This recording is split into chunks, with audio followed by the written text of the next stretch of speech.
주님 감사합니다. 주님 알게 하시고 경험하게 하시고 맛보게 하신 주님 감사합니다. 특별히 하나님 이 젊음의 때에 청년을 지나 이제 가정을 이루고 사회에서 생활하면서 신앙생활하고 있는 특별히 디모데 회원들 오늘 헌신예배로 주 앞에 나아갑니다. 주님, 세상이 만만치가 않습니다. 그럼에도 믿음을 지키려고 몸부림치는 주여 이 영혼들을 기억하여 주시며 오늘의 이 헌신예배를 통하여서 다시 한번 더 하나님을 깊이 있게 경험할 수 있는 우리 모두가 될 수 있도록 함께하여 주시옵소서. 예수님의 이름으로 감사하며 기도드렸습니다. 아멘.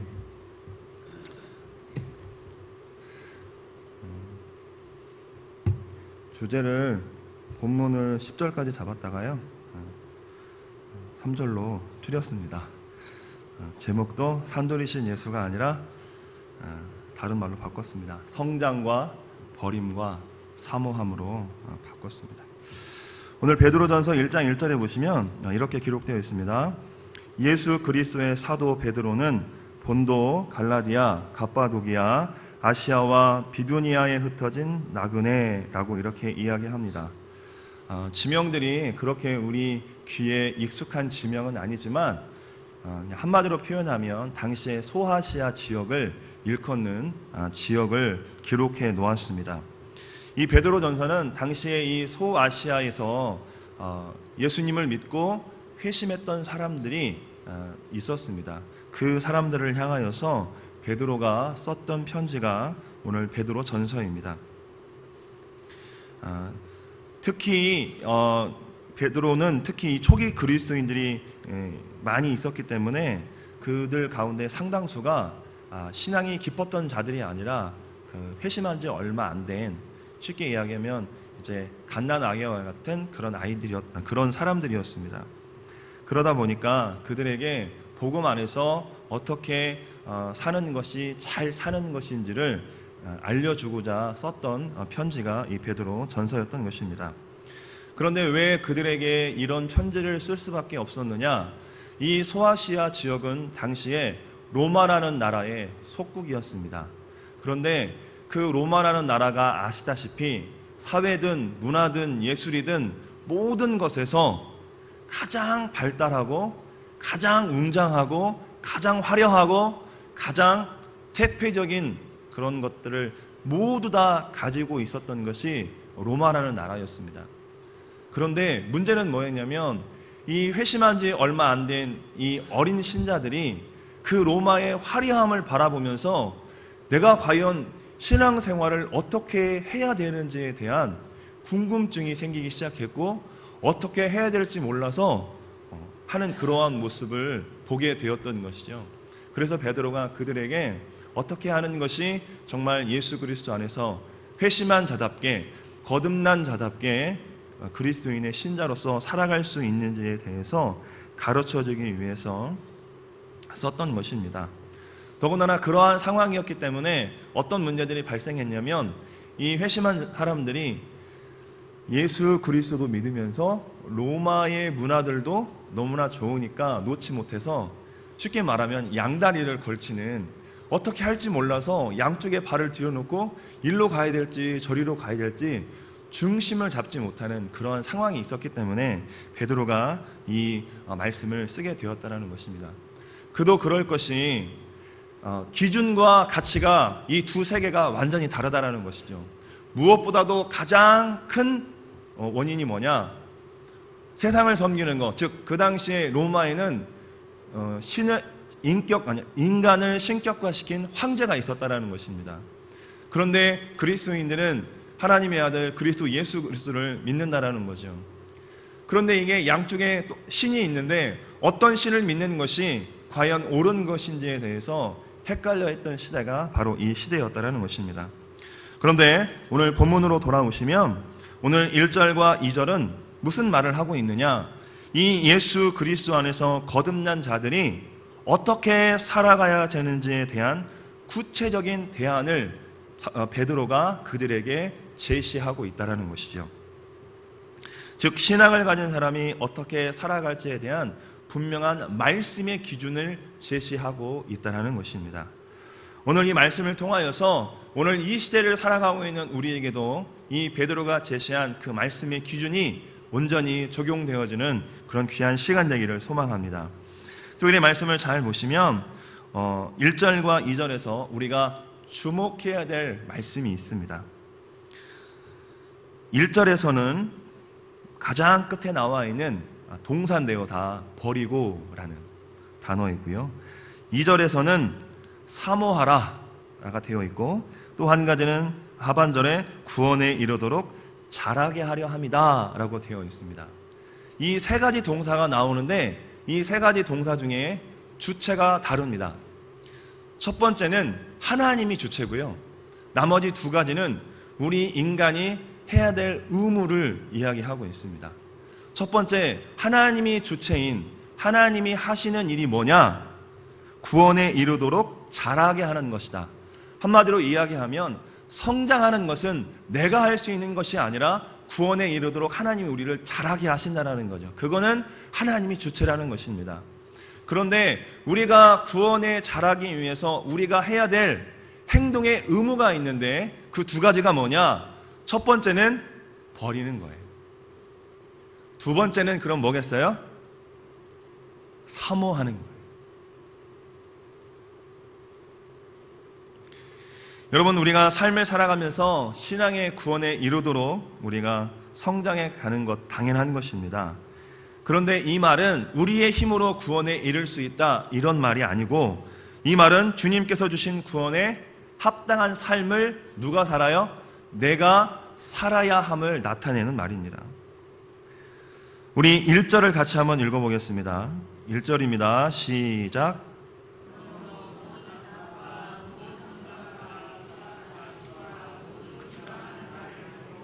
네. 여기 보시면 모든 악독과 괴율과 기만과 외식과 시기와 모든 비방하는 말을 버리고 순전하게 아기가 엄마의 젖을 사모하듯이 신령한 젖을 사모해야 성장할 수 있다라고 성경이 기록을 하고 있는 겁니다. 즉, 버리는 것과 사모하는 것을 잘 해야 우리가 구원에 이르는 신앙의 성장을 이룰 수 있다는 것이죠. 근데 문제가 있어요. 우리는 무엇을 버려야 되는지, 무엇을 사모해야 되는지 모르지는 않아요. 결단을 못 내리는 겁니다. 우리는 연약하기 때문에 사실 훈련이 많이 필요합니다. 신앙이 한순간에 이루어지지 않듯이 매 순간순간마다 우리는 정말 하나님 안에서 버려야 될 것들이 있다면 정말 아까운 마음이 들더라도 버리는 훈련을 해야 되고요. 또 정말 내가 하기 싫고 내가 잘 하지 못하는 것일지라도 내가 하나님 안에서 구원의 성장을 이루기 위해서 필요한 것이라면 내 시간과 물질과 내 온 마음을 투자하여서 그것을 사모하는 훈련이 우리 가운데에 필요하다는 것입니다. 그런데 우리는 자주 버릴 것을 사모하고 사모할 것을 버릴 때가 종종 있습니다. 여러분, 1절에 나와 있는 것처럼 독한 마음은 버려야 됩니까? 사모해야 됩니까? 네. 알기는 잘합니다. 그런데 우리가 독한 마음을 버려야 되는데 사실 보면 사랑하는 마음을 버릴 때가 더 많이 있다는 것입니다. 여러분, 인간적인 술수를 버려야 될까요? 사모해야 될까요? 네, 버려야 됩니다. 그런데 우리는 내 유익을 위해서 오히려 곤모술수를 더 사모하고 쫓아가는 그러한 인생을 살 때가 있다는 것이죠. 또 하나님에 대한, 반대적으로 그러면 하나님에 대한 경외함을 사모해야 될까요? 네. 그러나 하나님에 대한 경외함보다 권력과 명예와 돈을 쫓아가는 우리의 모습들을 종종 볼 수 있다는 것입니다. 그러면 우리가 어떤 마음을 가질 때 이 구원에 이르는 합당한 삶을 살아갈 수 있을까요? 성경은 이야기합니다. 사모해라. 갓난아이의 비유를 들면서 사모하라고 이야기하고 있습니다. 무엇을요? 그 갓난아이가 신령한 젖을 사모하듯 너희가 사모해라 라고 이야기하고 있습니다. 젖은 쉽게 이야기하면 하나님의 말씀이라고 생각하시면 됩니다. 여러분, 갓난아이의 특징이 있습니다. 이 아이는요, 엄마의 젖이 아니면 죽을 수밖에 없습니다. 생명을 이어나아갈 수 없습니다. 그래서 아이는 태어나서 야, 너 이게 엄마 젖꼭지야? 이거를 물어야 네가 살아? 이걸 네가 먹어야 살아? 엄마가 가르쳐주지 않아도 이 아이는 필사적으로 엄마의 젖을 먹기 위해 그 품속을 파고듭니다. 그리고 그 젖을 물면 정말 힘차게 그 젖을 빱니다. 왜요? 내 생명이기 때문에. 이게 아니면 내가 죽는다라고 그는 아는 겁니다. 본성적으로 엄마의 젖을 그는 사모하고 찾아야 내가 살 수 있다는 것을 안다는 것이죠. 사랑하는 성도 여러분, 우리 안에 하나님의 말씀에 대한 태도가 이 어린아이와 같았으면 좋겠습니다. 나는 하나님 아니면 죽는다. 나는 하나님 말씀 안 먹으면 나는 살 수 없다. 나는 하나님 아니면 정말 죽을 수밖에 없는 존재다. 이 신앙의 고백이, 이 신앙의 결단이 우리 마음 가운데에 있기를 소망합니다. 여러분, 우리 신앙이 왜 이렇게 됐습니까? 여러분, 우리가 받은 구원이 정말 놀라운 구원인데 왜 우리의 구원이 이렇게 초라해져 버리고 말았습니까? 절박함. 여러분, 그 절박함이 사라졌기 때문에 그렇습니다. 여러분, 이 아이에게는 엄마의 젖이 절박함입니다. 세상 그 어떤 것과도 바꿀 수 없는, 세상의 그 어떤 명예와 권력과 돈을 가져다줘도 이 아이는 그 엄마의 젖하고는 절대 바꿀 수 없는 그 젖에 대한, 그 생명에 대한 절박함이 이 아이에게는 있다라는 것입니다. 그런데 우리에게는 그 절박함이 없습니다. 입술로는 예수 아니면 못 삽니다. 나에게는 예수가 최고입니다. 말씀을 읽어야 됩니다. 기도해야 됩니다. 라고 우리가 그렇게 외치지만 정작 우리 가운데에 그 절박함이 없기 때문에 말씀을 읽지 않습니다. 기도해도 중언부언하고 금방 마치게 됩니다. 우리 안에 열정이 들어오지 않습니다. 사랑하는 성도 여러분, 정말 우리 하나님 앞에 솔직했으면 좋겠습니다. 제가 여러 번 말씀드렸지만 제가 여러분 앞에 정말 신실하고 거룩하게 얼마든지 보여드릴 수 있어요. 왜요? 여러분 새벽 예배 다 가실 동안 저 그냥 앉아서 기도하는 척하면 여러분이 저를 보실 때 뭐라고 하겠어요? 아, 기도하는 목사다 라고 이렇게 생각하지 않겠어요? 속으로는 딴 생각하고 있습니다. 오늘은 뭐 할까? 이렇게 제가 생각하고 있는데 제가 그냥 기도하는 척 앉아있으면 여러분은 저를 보실 때 거룩하다고 할지 모르지만 제가 여러분은 속일 수 있을지 모르겠지만 하나님은 제가 속일 수 없잖아요. 제가 하나님 앞에 거짓말하면서 살 수는 없잖아요. 왜요? 제 안에 무서움이 있어요. 제가 여러분은 무섭지 않아도 제가 하나님은 무섭다니까요. 왜요? 여러분은 저에게 속을 수 있지만 하나님은 저한테 속으시는 분이 아니잖아요. 여러분, 우리 사람에게 보이게 한 신앙이 아니라 정말 하나님 앞에 그 절박함을 가질 수 있었으면 좋겠습니다. 진짜 하나님 아니면 안 된다라는 이것이 내 말뿐인 고백이 아니라 진짜 나의 삶 가운데의 신앙의 고백이 되었으면 좋겠습니다. 오늘 디모데의 헌신 예배입니다. 가정도 이루었습니다. 네. 아이들도 있고요. 이제 어느 정도 회사에서 자리도 잡고 어느 정도 잘 나가는 탄탄 대로의 길에 있는 분인지도 모르겠습니다. 그러면 여러분 정말 한번 여러분의 신앙을 점검해 봤으면 좋겠습니다.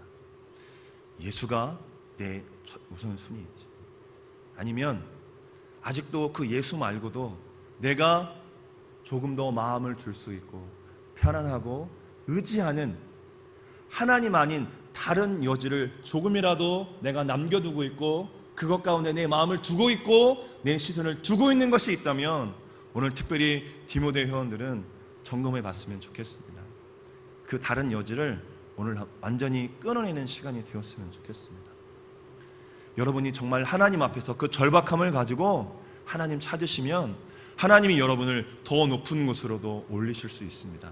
여러분에게 더 많은 것도 주실 수 있습니다. 왜냐하면 여러분이 하나님 중심으로 살면 여러분에게 더 높은 자리를 주어도 더 많은 것을 주어도 여러분이 헛된 짓 하지 않고 하나님의 영광을 위하여 살 수 있는 기본 신앙의 바탕이 생기기 때문에 그렇습니다.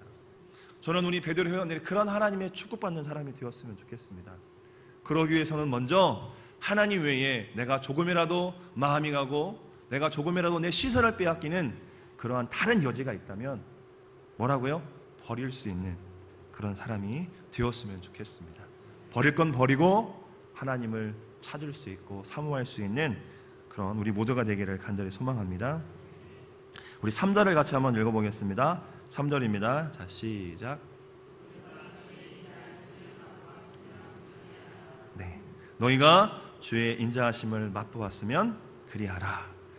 자, 이 말씀을 제가 다른 번역으로 한번 읽어드리겠습니다. 너희가 주의 인자하심을 맛보았기 때문에 그리하라 라고 그랬습니다.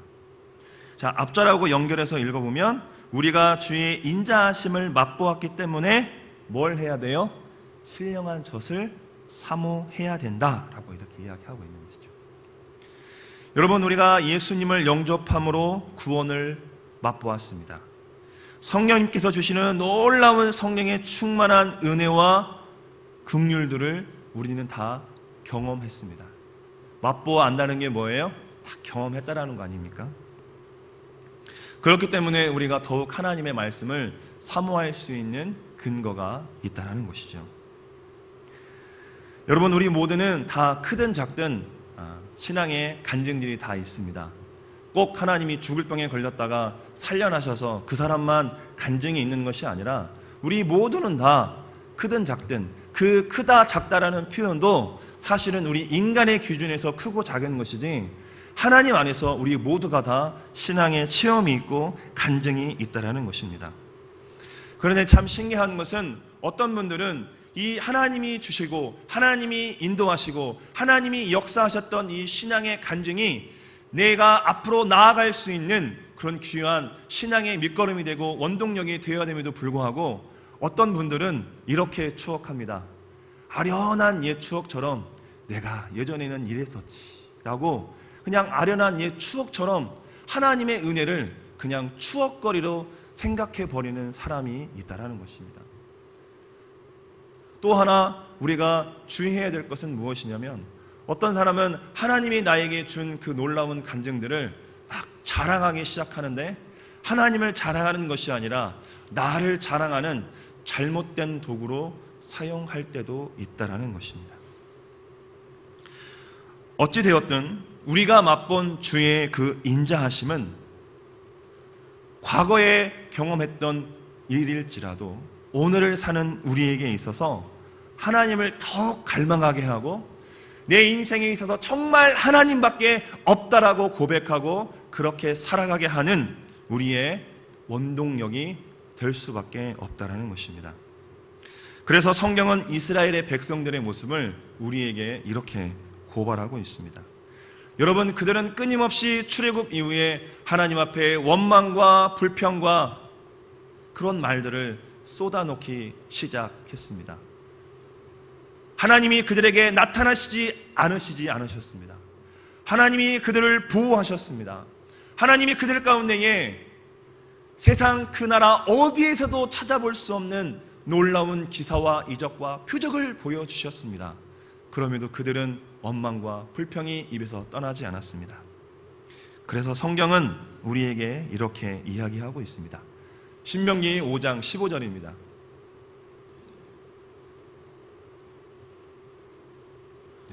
우리 같이 한번 읽어보겠습니다. 시작. 너는 기억하라. 내가 애굽 땅에서 종이 되었더니 내 하나님 여호와가 강한 손과 편팔로 거기서 너를 인도하여 내었나니 그러므로 내 하나님 여호와가 내게 명령하여 안식일을 지키라 하느니라. 아멘. 7장 19절도 한번 읽어보겠습니다. 7장 19절 시작. 내 하나님 여호와께서 너를 인도하여 내실 때에 내가 목도한 큰 시험과 이적과 기사와 강한 손과 편팔을 기억하라. 그와 같이 내 하나님 여호와께서 내가 두려워하는 모든 민족에게 행하실 것이요. 여러분 아시는 것처럼 신명기는 모세가 모압 평지에서 이제 출애굽 2세대들에게 이제 가나안 땅에 들어가기 직전에 그가 했던 고별 설교를 기록해 놓은 겁니다. 그런데 그가 야 그 땅에 들어가서 너희가 이런 무기를 미리 만들어야 돼. 너희가 이렇게 군사훈련을 하고 너희가 무슨 전법을 마련하고 너희가 군사훈련을 잘해야 들어가서 이길 수 있어. 이런 이야기를 한 것이 아니라요. 그가 지금 뭐라고 이야기하냐면 너는 뭐라고요? 기억해라. 뭐를? 하나님이 그 종되었던 너희를, 그 애굽 땅에서 너희를 인도했던 것을 기억해라. 그리고 그 광야 가운데에서 하나님이 수많은 기사와 이적과 수많은 하나님의 역사를 통하여서 너희를 살리신 그 일들을 너희가 기억해라 라고 말하고 있는 거예요. 왜요? 그들에게는 그것이 그냥 예전에 있었던 추억거리가 아니라 우리를 지키시고 우리와 함께 하시는 하나님, 그래 그 하나님 살아계시지, 그래 오늘도 그 하나님이 우리와 함께 하실 거야 라는 그러한 신앙의 고백을 만들어낸다는 것이죠. 그래서 그는 이야기한 겁니다. 너희는 기억해라. 기억해라. 여러분, 우리 안에 남에게 말하지 못하지만 정말 힘들고 어려운 상황 가운데에 하나님이 나를 인도하셨던 그 경험을 하신 분들이 계시잖아요. 그런데 여러분, 왜 잊으셨나요? 여러분, 하나님이 그 상황 가운데도 여러분을 일으키셨는데 지금의 이 상황 가운데에 내가 조금 힘들다고 왜 그 하나님을 여러분 믿지 못하십니까? 왜 그 하나님을 의심하십니까? 왜 여러분 마음 가운데에 불평과 원망이 들어옵니까? 잊어버렸기 때문에 그렇습니다. 기억하십시오. 저는 서두에서 여러분에게 이 서신서의 독자가 소아시아의 회심한 기독교인들이라고 말씀을 드렸습니다. 그런데 그들이 로마의 화려한 사회와 문화와 예술 가운데에 그들이 어느 곳에 서야 될지를 몰라 우왕좌왕한다고 제가 말씀을 드렸습니다. 사랑하는 성도 여러분, 그런데 지금 이 시대를 살아가고 있는 우리에게 있어서 그 당시에 로마 앞에 설 것인지 예수 앞에 설 것인지를 고민했던 그 당시에 그리스도인들의 그 고민이, 그 모습이 지금 우리의 모습은 아닙니까? 지금 그 고민이 내가 하고 있는 고민은 아닙니까? 버릴 것을 온전히 버리지 못하고 사모할 것을 온전히 사모하지 못하고 어떻게 할지 몰라 쩔쩔매는 그러한 우리의 신앙의 모습이 그들과 별반 다르지 않은 것 같습니다. 오늘 베드로 사도는 우리에게 명령합니다. 신령한 젖, 하나님의 말씀을 사모하라고 우리 가운데에 명령하고 있습니다. 여러분, 역사 가운데에 가장 많이 팔린 베스트셀러가 뭐죠? 여러분 집에 다 한 권씩 있어요. 2권, 3권, 10권 있는 집도 있을 겁니다. 뭐죠? 성경입니다. 네, 성경입니다. 저도 집에 많이 있는 것 같습니다. 여러분, 이 성경이 하나님이 쓰신 목적이 많이 팔아서 돈 벌기 위해서 쓰셨을까요? 이게 성경이 출판된 목적입니까? 이 성경이 그냥 좋은 명언들 많이 써놓고 명언집으로 하나님이 써놓으신 건가요? 아니면 야, 니네 역사 공부 되게 재미없지? 성경으로 이스라엘 역사를 공부해봐. 굉장히 재밌어. 그래서 하나님이 이스라엘 역사책으로 우리 공부하라고 써놓으신 겁니까? 여러분, 사실 성경에는 처세술도 나와요. 이런 사람 만나면 안 되고 돈 관리하면 안 되고 세상의 모든 처세술이 나옵니다. 이것처럼 좋은 처세술 책이 없어요. 우리가 세상 살면서 처세술 하라고 하나님이 이 책을 우리 가운데 주셨을까요? 그 모든 내용도 들어 있습니다. 그러나 하나님이 우리 가운데 분명하게 성경을 주신 목적이 있습니다. 요한복음 20장 21절에 하나님이 이렇게 말씀하십니다. 요한복음 2장 20장 21절 다 같이 읽습니다. 시작.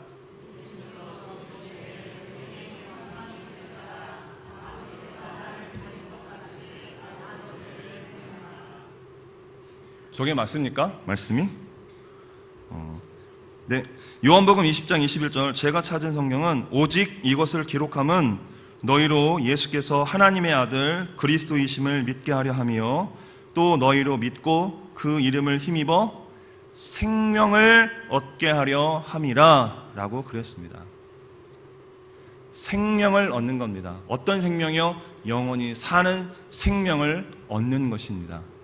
하나님이 우리에게 신령한 젖, 말씀을 사모하라고 하시고 하나님이 우리에게 이 성경을 주신 이유는 생명을 주기 위해서 하신 겁니다.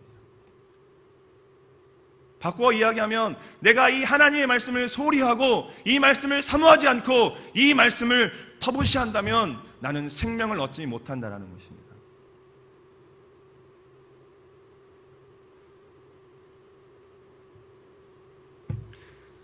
아직도 여러분 안에 진짜 생명이 없습니까? 그러면 여러분 다시 이 말씀을 사모함으로 돌아갈 수 있기를 소망합니다. 세상에서 줄 수 없는 그 변하지 않는 영원한 진리, 또한 하나님이 우리를 어떻게 사랑하셨는지, 그리고 하나님이 우리에게 주시고자 하는 그 선물이 무엇인지 정확하게 이 안에 기록되어 있습니다. 다들 아시는 것처럼 하루에 5장씩 읽으시면 287일인가 그 정도가 되면 성경 1독을 하실 수 있습니다. 하루에 10장을 읽으시면 1년에 2독이 가능합니다. 그것도 힘드시면 제가 봤을 때 하루에 3장씩 읽으시면 조금 모자라게 1독이 가능할 것 같습니다. 여러분 바쁘시죠? 현대의 가장 문제점은 분주함이라고 이야기합니다. 그런데 여러분 정말 바빠서 분주하십니까? 아니면 내 마음이 분주해서 더 바쁜 것처럼 느껴지십니까? 청년들이 바쁘다고 합니다. 제가 청년들을 욕하려고 하는 건 아닙니다. 청년들이 바쁘다고 합니다. 참 바쁜 것 같습니다. 그런데 친구 만나고 커피숍 가고 이야기할 수 있는 1시간, 2시간, 3시간의 시간은 분명히 그들에게 있어 보입니다. 우리가 하나님 앞에 핑계대지 않았으면 좋겠습니다. 바빠서 못 읽었습니다. 시간이 없어서 못 읽었습니다. 아니요, 마음이 없어서 못 읽은 겁니다. 사모함이 없기 때문에 못 읽은 것입니다. 디모데 회원분들 계십니다. 정말 바쁘죠. 그렇다고 연애할 때 회사에서 아무리 늦게 끝나도 데이트는 하셨을 거라고 믿습니다. 그렇죠? 네. 왜요? 사모하는 마음이 불일 듯 일어나기 때문에 그렇습니다. 여러분 그것보다도 더 불일 듯 성경을 사모하는 마음이 여러분 가운데 있었으면 좋겠습니다. 저희 교회에서 봄에 한번 그리고 수능 보는 날 성경 통독을 했습니다. 이틀 하니까요 신약 1독이 80%까지 가능했습니다. 요한복음과 요한계시록만 못 읽었고 그 이틀 하니까 저희가 신약 1독이 가능했습니다. 여러분 하루만 투자하셔도 신약을 읽을 수 있고요 하나님 말씀을 대할 수 있습니다. 여러분 갑자기 많은 책을 읽을 수는 없습니다. 하루에 1장이라도 좋습니다. 여러분 정말 이 말씀을 사모하십시오. 이 말씀을 왜 사모해야 되느냐? 여러분 이 안에 생명이 있기 때문에 그렇습니다. 이것을 기록한 목적은 하나님이 여러분을 저를 살리고 싶으셔서 기록한 겁니다. 생명이 이 안에 있는 줄로 믿습니다. 버릴 것 버리고 신령한 젖 하나님의 말씀을 사모하는 우리 디모데 회원들 또한 우리 대은의 모든 가족들 되시기를 간절히 축원합니다.